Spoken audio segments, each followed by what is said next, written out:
Electrical में आप लोगों का फिर से स्वागत है। आज मैं बात करने वाला हूं कैपेसिटर के बारे में। चल देखते शुरू करते हैं। देखिए कैपेसिटर क्या होता है। जब हम दो चालक पत्ती को एक ये पत्ती हो गया एक ये पत्ती हो गया, दो चालक पत्ती को किसी कुचालक के द्वारा अलग कर देते हैं तो वो हमारा आपको कैपेसिटर बन जाता है। ठीक है, तो इस तरह का जो संरचना बन के तैयार होता है वो कैपेसिटर कहलाता है। कुचालक को हम लोग डाई इलेक्ट्रिक स्ट्रेंथ भी कहते हैं, डाई इलेक्ट्रिक मीडियम कहते हैं। डाइलेक्ट्रिक स्ट्रेंथ तो उसका शक्ति हो गया कुचालक का। डाइलेक्ट्रिक मीडियम जब हम दो चालक पत्ती के बीच में डालेंगे तो इस प्रकार से निर्मित जो एलिमेंट होगा वो हमारा कैपेसिटर कहलाएगा।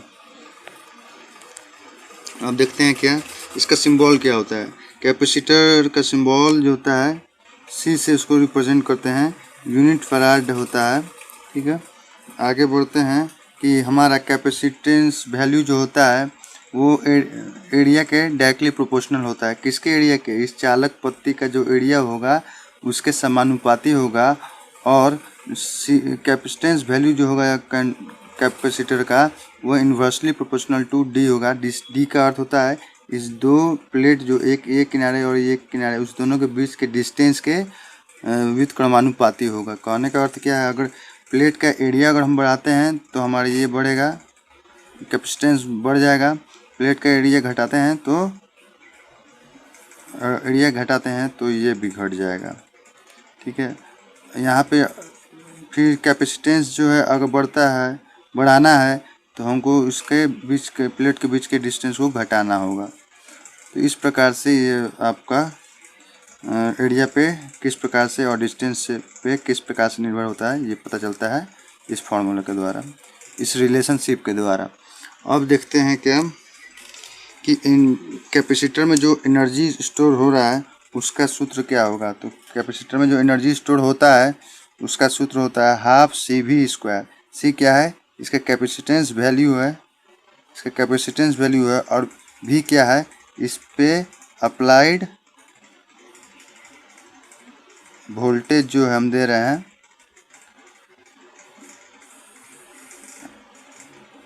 जो अप्लाइड वोल्टेज दे रहे हैं वो है वी। तो उसमें half C V square joules उतना हमारा आपको एनर्जी स्टोर होगा। और एक और सूत्र होता है क्यू स्क्वायर बटा सी। क्यू क्या है? चार्ज जो उस कैपेसिटर में स्टोर हो रहा है उसका स्क्वायर बटा सी, मतलब कैपेसिटेंस वैल्यू जो हमारा कैपेसिटर का होता है वो।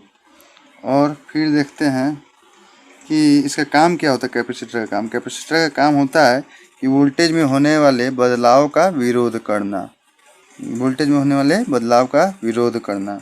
उसके बाद देखिए कैपेसिटर जो होते हैं दो प्रकार के होते हैं, एक होता है पोलराइट, एक होता है नॉन पोलराइट। पोलराइट वाला जो होता है हमेशा डीसी में काम करता है। पोलराइट वाला जो है हमेशा डीसी में काम करता है, जिसमें कि प्लस और माइनस का साइन बना रहता है उसके बॉडी में। प्लस का साइन तो नहीं बना मिलेगा, लेकिन माइनस का साइन जो आपको बना हुआ मिलेगा। और एक और तरीका है इसको पहचानने का, इसका एक माइनस वाला टांग जो होता है, लीड होता है, वो छोटा होता है प्लस के अपेक्षा। तो इस तरह होता है। जैसे एग्जांपल के तौर पे पोल्ड एल्युमिनियम इलेक्ट्रोलाइट जो होता है वो पोलराइट वाला हो गया, ये डीसी पे काम करेगा। इसमें हमको पोलरिटी का ध्यान हमेशा कनेक्शन करते वक्त देना होगा, नहीं तो क्या होगा, उल्टा कनेक्शन करने पे कैपेसिटर ब्लास्ट करेगा। उसके नॉन पोलराइट होता है जिसमें कि जैसे कि हम सीलिंग फैन में यूज करते हैं या किसी चाइनीज लैंप में जो होता है आप पीएफ मिल जाएगा आपको लगा हुआ लाल रंग का, वो भी है नॉन पोलराइट। ठीक है, तो इस प्रकार से आपका दो कैटेगरी होता है कैपेसिटर का। अब देखते हैं क्या कैपेसिटर जो जब भी किसी सर्किट में कैपेसिटर लगता है तो वो पीएफ जो बनाता है, पावर फैक्टर जो बनाता है उस सर्किट का, वो लीडिंग बनाएगा। ठीक है, लीडिंग पावर फैक्टर बनाएगा।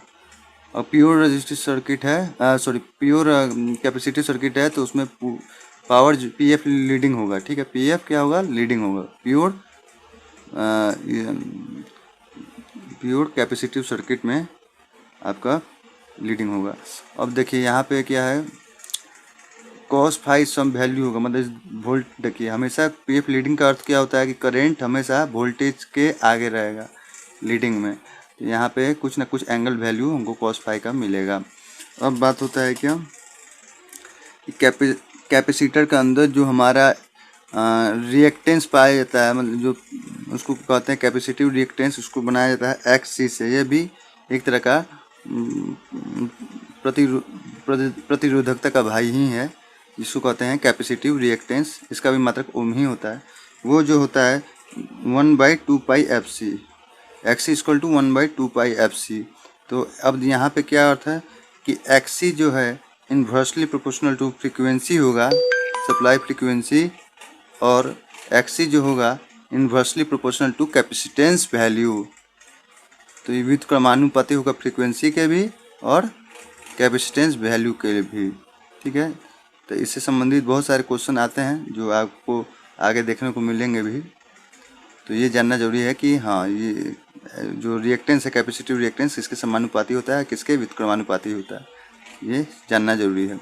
अब देखते हैं।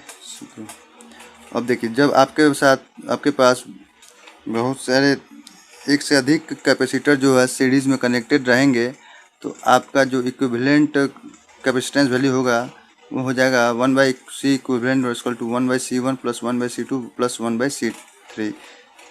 ठीक है, और इस या तो हम इसके बदले ये भी फॉर्मूला लगा सकते हैं, C equivalent equal to LCM बटा C1 प्लस LCM बटा C2 प्लस LCM बटा C3। ये एलसीएम किस चीज़ का, C1 और C2 और C3 का जो एलसीएम है वही वैल्यू पुट करना है।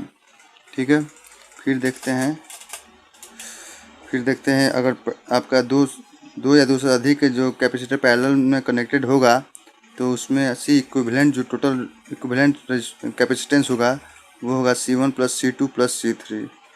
ठीक है, उसके 9th, जब आपका दो कैपेसिटर सीरीज में कनेक्टेड रहेगा तो C इक्विवेलेंट हो जाएगा C1 C2 बटा C1 प्लस C2। इस प्रकार से हम दो का निकाल सकते हैं इस छोटे से फॉर्मूले के द्वारा। उसके बाद अगर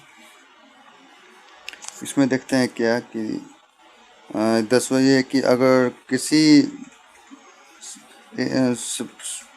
एसी वोल्टेज के द्वारा आपको कैपेसिटर को चार्ज किया जा रहा है, तो जो चार्ज स्टोर होगा Q इक्वल टू हो जाएगा सी भी। सी क्या है, कैपेसिटेंस वैल्यू, भी क्या है, अप्लाइड वोल्टेज। उसके बाद अगर किसी कैपेसिटर को डीसी सप्लाई से कनेक्ट किया जाएगा तो वो जो है तो वो सर्किट जो होगा ओपन सर्किट कहलाएगा, मतलब एक खुला परिपथ की भांति ये कार्य करेगा ऐसा सर्किट। क्यों? क्योंकि हम जानते हैं कि डीसी में फ्रीक्वेंसी 0 हो जाता है, तो जो कैपेसिटिव रिएक्टेंस है इन्वर्सली प्रोपोर्शनल टू फ्रीक्वेंसी होता है, जिसके कारण यहाँ पे एक्सी का मान जो हो जाएगा इन्फिनिटी हो जाएगा, और हाई बहुत ज़्यादा प्रतिरोधकता सर्किट का बन जाएगा, जिससे वो ओपन सर्किट की तरह, मतलब करंट बहेगा नहीं, वो ओपन सर्किट की तरह काम करेगा। तो इस प्रकार से आप जो है कैपेसिटर के बारे में विभिन्न बिंदुओं को जान सकते हैं।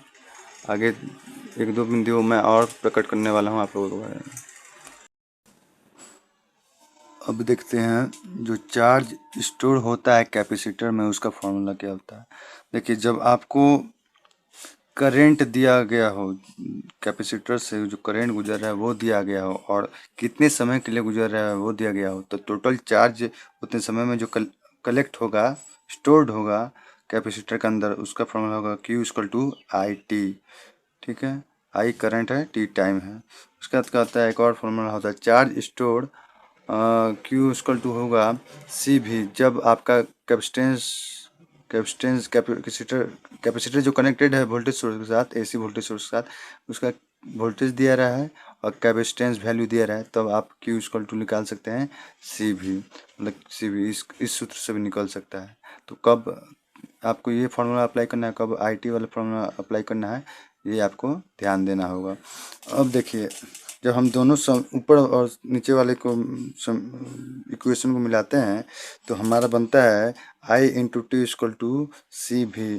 तो इस प्रकार से जब भी आपका कभी कभी पूछ देता है कि चार्जिंग समय इतना है, करंट इतना है, कैपेसिटेंस इतना है, तो वोल्टेज क्या होगा, अप्लाइड वोल्टेज, तो अब हम इस सूत्र जो निकला है उससे हम निकाल सकते हैं। और कभी कोई पूछ देगा कि बताइए कि वोल्टेज अप्लाई इतना है, चार्ज करंट इतना जा रहा है, इतना समय के लिए जा रहा था, कैपेसिटेंस वैल्यू क्या होगा, तो हम इसके द्वारा निकाल सकते हैं। तो इस प्रकार से हम जो है इस तरह के न्यूमेरिकल्स जो चार्ज स्टोर से बेस्ड है उसका हम इन फार्मूला के द्वारा क्या कर सकते हैं, कैपेसिटेंस वैल्यू या वोल्टेज का वैल्यू या करंट या टाइम, किसी भी पैरामीटर्स को हम इसमें से निकाल सकते हैं इस फार्मूले के द्वारा। तो आप लोगों को समझ में आ गया होगा कैपेसिटर का क्या काम होता है और उसके बारे में आपको समझ संक्षिप्त रूप में आ गया होगा। आप लोगों का वीडियो देखने के लिए बहुत बहुत धन्यवाद।